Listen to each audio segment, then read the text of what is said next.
In our previous video in our series on the Ottomans, we covered the Battle of Ankara between Bayezid and Timur. As the speed of the Ottoman conquest ramped up, the resistance against them grew stronger. At the same time, internal strife would continue to alter the history of this empire. Welcome to a video covering the results of both of these pressures as we explain the Ottoman interregnum and the Crusade of Varna. The Ottoman Empire was dealt its first decisive blow at the Battle of Ankara of 1402. The new conqueror, Timur, defeated the Sultan Bayezid I and took him prisoner. The Sultan's oldest son, Suleiman, managed to escape to Europe using ships from Venice and Genoa. Timur chased Suleiman to the coast, but he didn't have a navy, so an attack on the Ottoman territory in Europe wasn't possible.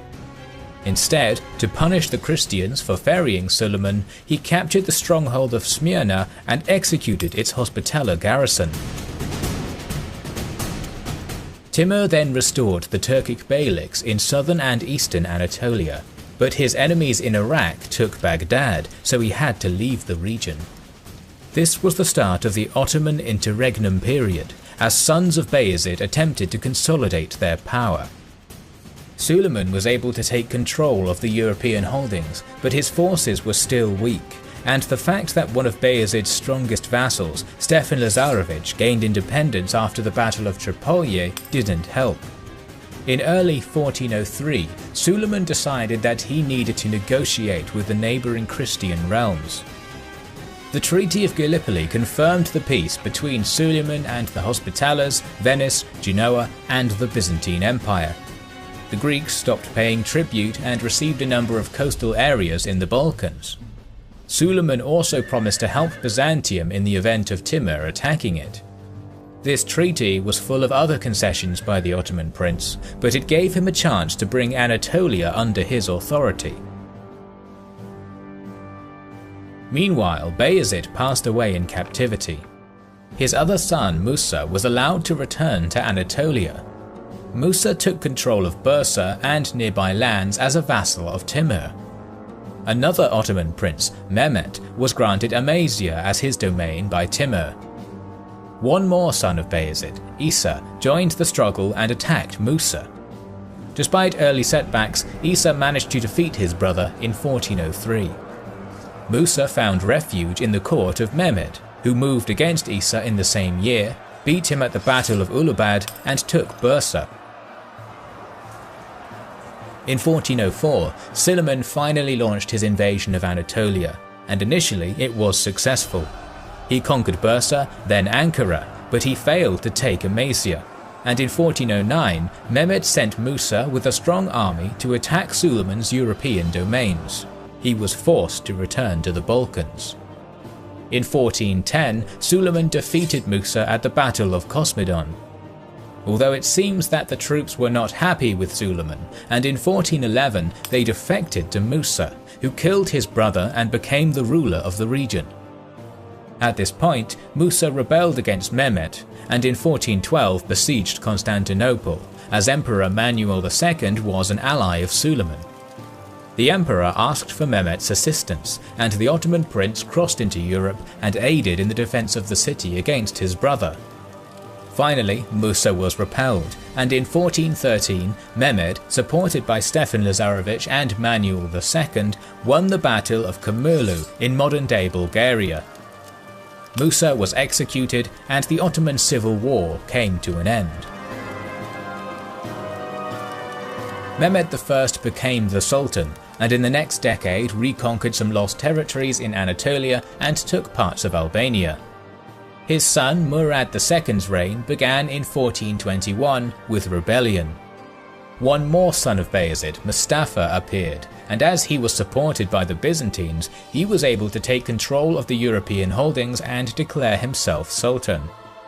However, Mustafa's attack on Anatolia failed, and in the same year he was executed.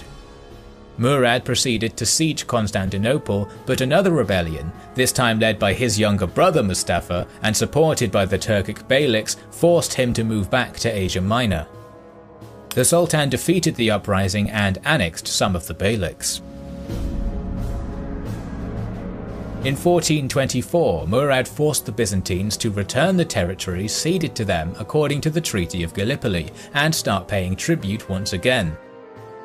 The Sultan then forced the Albanian lord John Castriot to accept his suzerainty. A number of raids were conducted into modern-day Croatia and Romania, and he also took even more lands in Anatolia. With the death of the despot of Serbia, Stefan Lazarevic, in 1427, the Ottomans and Hungary started fighting over his territory. Parts of Serbia were devastated, but eventually it was established as a buffer region between the two states, with Đurđa Branković at its helm. The plague of 1428 to 1429 halted Ottoman movement, but in 1430 the conquest was restarted. Strategically crucial Thessalonica and Ioannina were occupied.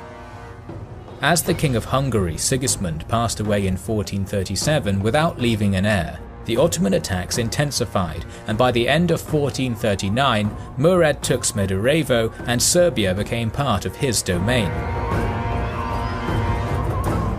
After a period of uncertainty, the King of Poland, Vladislaus III, was crowned the King of Hungary. The Ottoman invasions were worrisome for the leaders of Europe. An alliance began forming around Vladislaus, and he was supported by the Church.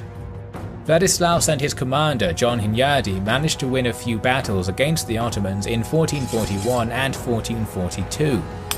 At the beginning of 1443, Pope Eugene IV called for a crusade, and Vladislaus was joined by Đurđa Branković, Prince of Wallachia Mircea II, and Prince of Bulgaria Frusin. They had around 40,000 troops, and together moved against Niš. The fortress was besieged and then conquered, and 3 Ottoman armies that arrived in the area were defeated. One significant result of these battles around Niš was that Albanian lord George Castriot, who would later be known as Skanderbeg, deserted the Ottomans. He would resist the Ottomans for the next 3 decades. Despite their defeats at Niš, the Ottomans still had an army nearby, this time under the direct command of the Sultan Murad. The Crusaders approached his position near Zlatitsa but were defeated.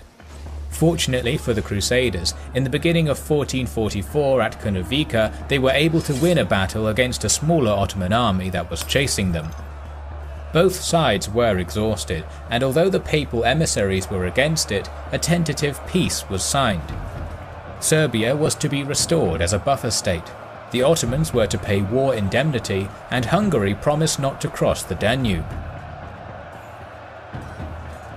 The Ottomans used this peace to pacify Anatolia once again, and Murad felt that his borders were now secured. He abdicated the throne to his son Mehmed.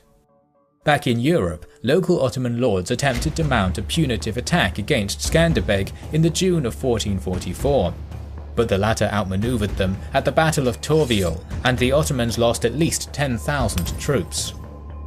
It is not clear if it was due to this defeat, or the influence of the Pope, or the abdication of Murad, but Vladislaus broke the peace and restarted his crusade in the autumn of 1444. Sultan Mehmed was just 12 at the time. We don't know if he was influenced by his advisors or thought of this himself, but he demanded that his father return to the throne. The letter from Mehmed to Murad reads, "If you are the Sultan, come and lead the armies. If I am the Sultan, I order you to come and lead the armies." The crusading army was moving towards the Black Sea this time around, as support from the Venetian and Genoan navies was expected. Nicopolis was taken, and by November 8th the Crusaders were near Varna. Murad indeed took command of the Ottoman army and approached Varna from the west the next day. The Crusaders were now blocked and had to fight. The battle took place on November 10th, 1444. The numbers of combatants are still debated, as the Western and Ottoman sources present entirely different estimates. Modern historians conclude that both armies had at least 20 to 25,000 troops. The Crusaders deployed their army between the Franga Hill and Lake Varna, with Polish and Hungarian forces in the center, Wallachians in reserve, German mercenaries and Bosnians on the right, and Transylvanians, Bulgarians and Czechs on the left. Meanwhile, the Ottoman center, which consisted of Janissaries and Azeps, mounted 2 burial mounds and set up barricades to their front. The right wing was manned by Sipahi cavalry from Europe. The left was made of Sipahis from Anatolia, and Akinjis were positioned on the extreme left. The battle started with an attack from the Ottoman left, but it was repulsed, and the Crusader right chased the enemy. However, it was an ambush, and the Akinjis managed to attack the Crusaders from the flank. The Crusader right retreated in disarray. The Ottomans attempted to crush the left flank of the enemy, but they were stopped, and Hunyadi went on to counterattack here. He succeeded, and the right side of the Sultan's army also retreated. At this point in the battle, King Vladislaus moved his centre forward with hopes of killing or capturing Murad. The details are not clear, but it seems that initially, Polish and Hungarian knights successfully drove the Azeps away. They were met by the Janissaries next, and that clash decided the outcome of the battle when Vladislaus was killed by one of Murad's guards. Hunyadi also attacked the Ottoman centre to retrieve the corpse of his king, but these efforts failed. The Ottoman right and left encircled the Crusaders, and Hunyadi had to retreat. Almost the entire Crusader army was lost.